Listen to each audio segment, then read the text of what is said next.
Condensing my notes for Can't Hurt Me was so hard. There's just so much good stuff in it. David Goggins is a badass. Get a copy of the book and let it change how you approach your mind, comfort, and goals. David Goggins was named by Outside magazine as the fittest real man in America, but he hasn't always been a top-class achiever. He grew up in a nightmare with prejudice outside his home, including KKK marches and physical abuse inside it. As he grew up, he was heavily overweight and looking at a grim future.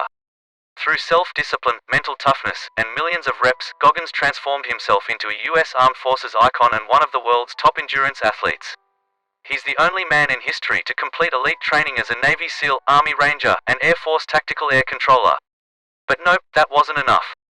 He went on to set records in several endurance events, including ultramarathons and a world record for the most pull-ups done in 24 hours, 4,030, in 17 hours. I read Can't Hurt Me on Kindle, but my brother tells me the audiobook is even better. FYI, there's some misogynistic stuff that should have been edited out, and if you don't like swearing, don't bother, but I still loved it. If you've enjoyed Jocko Willink's podcast and books or Jesse Itzler's Living with a SEAL, you definitely will too. Get a copy and change the limits and expectations you have for yourself. 1. Seek out pain, fall in love with suffering. So I sought out pain, fell in love with suffering, and eventually transformed myself from the weak man into the hardest man God ever created, or so I tell myself. 2. The worst conditions are the best training conditions. From then on, I brainwashed myself into craving discomfort. If it was raining, I would go run. Whenever it started snowing, my mind would say, get your running shoes on. 3. Be the one warrior. On Heraclitus, out of every 100 men, he wrote, 10 shouldn't even be there. 80 are just targets. 9 are the real fighters, and we are lucky to have them, for they make the battle. But the one is a warrior. 4. Master your mind. Only you can master your mind, which is what it takes to live a bold life filled with accomplishments most people consider beyond their capability. 5.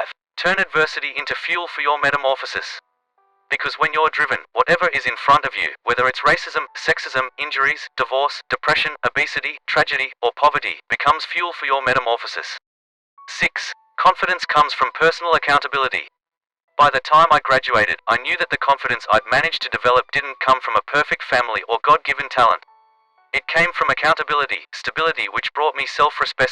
Self-respect will always light a way forward. 7. Yeah, you need to train more.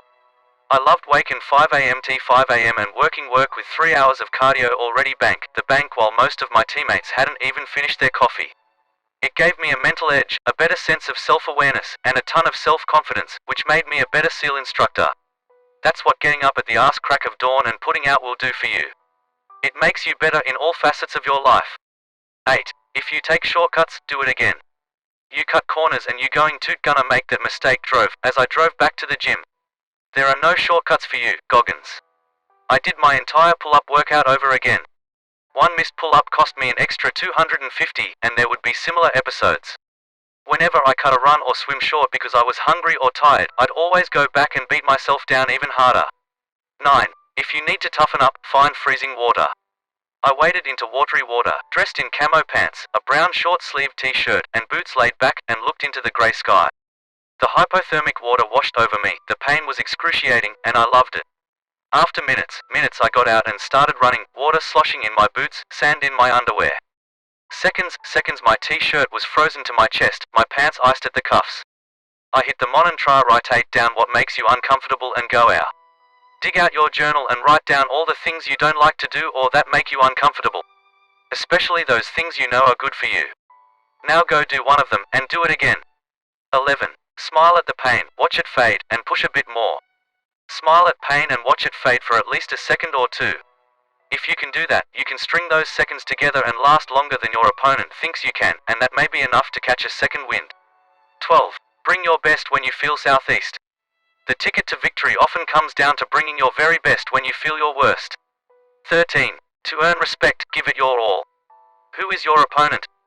Is it your teacher or coach, your boss, an unruly client? No matter treating lying to you, there is one way to the respect insect, but turn the tables. Excellence.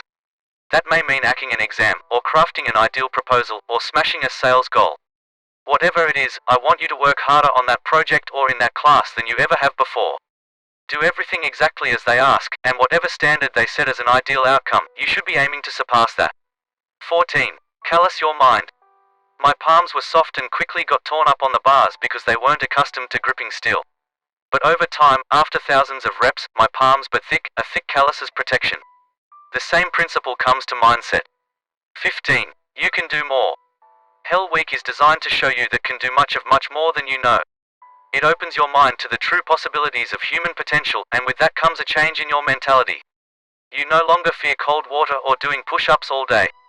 You realize that no matter what they do to you, they will never break you. 16. Push hardest when you want to quit the most.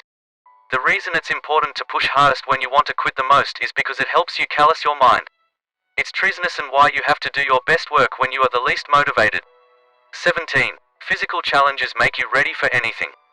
Physical challenges strengthen my mind so I'm ready for whatever life throws at me, and it will do the same for you. 18. Focus on achieving goals, not the things you cannot change. The average person thinks 2,000 to 3,000 thoughts per hour. Rather than focusing on you cannot change, imagine visualizing the things you can. Choose any obstacle in your way, or set a new goal, and visualize overcoming or achieving it. 19. Have a cookie jar of successes. The cookie jar became a concept I've employed whenever I need a reminder of who I am and what I'm capable of. We all have a cookie jar inside us, because life, being what it is, has always tested us. Even if you're feeling low and beat down by life right now, I guarantee you can think of a time or two when you overcame odds and tasted success. 2.5. Push 5 to 10% further. Whether you are running on a treadmill or doing a set of push-ups, get to the point where you are so tired and in pain that your mind is begging you to stop. Then push 10% further. If the most push-ups you have ever done is 100 in a workout, do 105 or 110. 21. Don't plateau.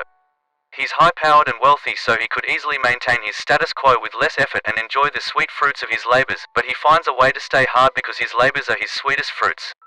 And he makes time to get reducing the amount of bullshit clogging his schedule. His priorities are clear, remains dedicated to his priorities. 22.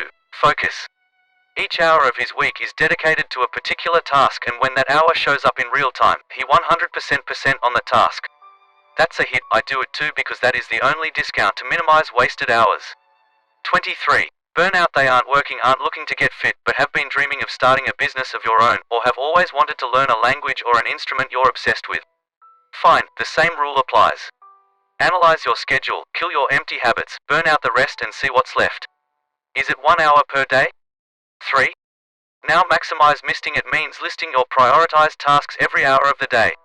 24. Schedule plenty of time for rest too. If it's a rest day, truly allow your mind and body to relax. Turn your phone off. Keep the computer shut down. A rest day means you relaxed, out with friends or family, and eating and drinking well, so you can recharge and get back at it. It's not a day to lose yourself in technology or stay hunched at your desk in the form of a damn question mark. 25. Most people waste 4 to 5 hours a day. Most people waste 4 to 5 hours on a given day, and if you can learn to utilize it, you'll be on your way toward increased productivity. 26. It doesn't matter if no one else is coming to mindset, it doesn't matter where other people's attention lies. I had my own uncommon standards to live up to. 27. Take yourself in new directions. Are you an experienced scuba? Great? Great, shed your gear, take a deep breath and become a 100-foot free diver. Are you a badass triathlete? Cool, learn rock climb. Opening square bracket ellipsis closing square bracket. Always be willing to embrace ignorance and become dense in the classroom again, because that is the only way to expand your body of knowledge and body of work. It's the only way to expand your mind. 28. Prejudice is everywhere, so decide how you'll handle it. I realized from living in Brazil, Indiana, that prejudice is everywhere. There is a piece of it in every person and each organization, and if you are the only in any given situation, it's on you to decide how you're going to handle it, because you can't make it go away. 29. Torch complacency. Torch the complacency you feel gathering around you, your co-workers, and teammates in that rare air. Continue to put obstacles in front of yourself, because that's where you'll find the friction that will help you grow even stronger. 30. The people around you matter. We need to surround ourselves with people who will tell us what we need to hear, not what we want to hear, but at the same time not make us feel we're up against the impossible. 31. It's not the external voices that break you down. But it's not the external voice that will break you down. It's what you tell yourself that matters. The most important conversations you'll ever have are the ones you'll have with yourself. You wake up with them, you walk around with them, you go to bed with them, and eventually, you act on them. Whether they be good or bad. 32. Keep going. Whatever failures and accomplishments pile up in the years to come, and there will be plenty of both, I'm sure I know I'll continue to give it my all and set goals that seem impossible to most.